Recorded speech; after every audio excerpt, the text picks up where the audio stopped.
In American television history, very few controversies have blended entertainment, politics, and corporate influence the way Jimmy Kimmel's suspension has.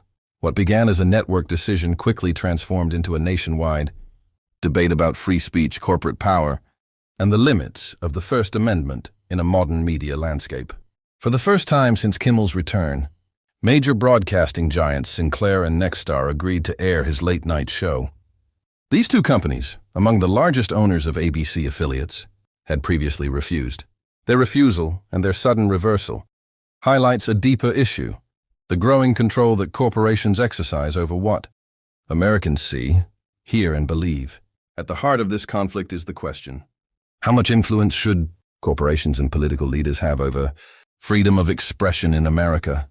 The controversy escalated when the chairman of the Federal Communications Commission, the FCC, hinted that broadcast licenses of ABC affiliates could come under scrutiny. Almost immediately, Disney, the parent company of ABC, suspended Jimmy Kimmel. For nearly a week, his voice was absent from the airwaves. But in those 7 days, the silence spoke louder than any comedy monologue. It showed how quickly a performer, even one with millions of viewers, could be silenced under political and corporate pressure. When Senate Majority Leader John Thune was asked about the situation, his response was careful. He warned that the FCC should not use its power in a coercive manner, but he stopped short of directly criticizing the Trump administration. This hesitation reflected the larger political reality. Few leaders were willing to challenge a White House already known for combative relations with the media. Meanwhile, the decisions of Sinclair and Nexstar revealed a different kind of power. Together, their networks cover nearly 1/4 of the United States. That reach includes entire states and major cities such as Washington, D.C., and Seattle. In these places, viewers suddenly found themselves unable to watch Kimmel's show, not because of local demand, but because of decisions made in corporate offices hundreds of miles away. Critics quickly noted that this was not local choice, as the Trump administration claimed. Instead, it was centralized control, exercised by a small group of executives. The blackout highlighted how vulnerable the public is when just a few corporations hold such vast influence over what information is shared or withheld. The public response was swift. Disney, already under pressure, soon faced widespread backlash. High-profile celebrities signed petitions condemning Kimmel's suspension. Hollywood icons like Tom Hanks and Meryl Streep added their voices. Pedro Pascal, star of The Mandalorian, and Diego Luna, lead of Andor, both major Disney Plus series, also joined the protest. For Disney executives, this was not just a political embarrassment. It was a business crisis. The same actors who powered Disney's most successful franchises were now demanding answers. At the same time, audiences across the country made their dissatisfaction clear. Subscriptions to Disney Plus and Hulu began to drop, with viewers canceling in protest. The message was unambiguous. Silencing a public figure under political pressure came at a price. Under mounting criticism, Disney reversed its decision. Jimmy Kimmel returned to the air.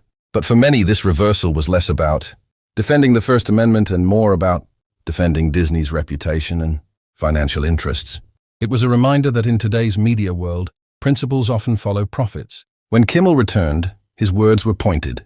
"This show is not important," he told viewers. "What is important is that we live in a country that allows us to have a show like this." That single statement transformed a comedy program into a symbol of something far larger. Kimmel was no longer just a late-night host. He had become a case study in the struggle for free speech, in an age dominated by corporations and political power. The controversy also exposed a deeper fragility in American media. If one performer could be sidelined so quickly, what did that mean for journalists, writers, or actors without Kimmel's fame or influence? Across the industry, similar concerns were already visible. Newspapers like The Washington Post and the Los Angeles Times faced criticism for limiting the voices of their staff. CBS News, preparing for a major merger, appointed an ombudsman after quiet discussions with the FCC. Everywhere, the question was the same. Would corporations defend their employees' right to speak? Or would they yield to pressure from political forces and financial interests? Yet, despite the seriousness of the controversy, Kimmel's return carried an unexpected twist. His ratings soared. Millions tuned in on television and online. His monologues, uploaded to YouTube, attracted record-breaking views. The very attempt to silence him had, in fact, amplified his voice. Other late-night hosts took notice. Stephen Colbert, Conan O'Brien, and others rallied around Kimmel. They spoke out publicly during his suspension, and later announced plans to appear on each other's shows. Once fierce competitors, these comedians now recognized the strength of solidarity. By standing together, they could resist political and corporate pressures that threatened their industry. This moment revealed a new reality. Late-night television was no longer just about comedy or ratings. It had become a stage where broader battles over speech, power, and democracy were being fought. The story of Jimmy Kimmel's suspension and return is more than a temporary headline. It represents the shifting balance of power in American media. It shows how corporations, pressured by politics and profit, can shape what is seen and heard across the nation. And it raises difficult questions.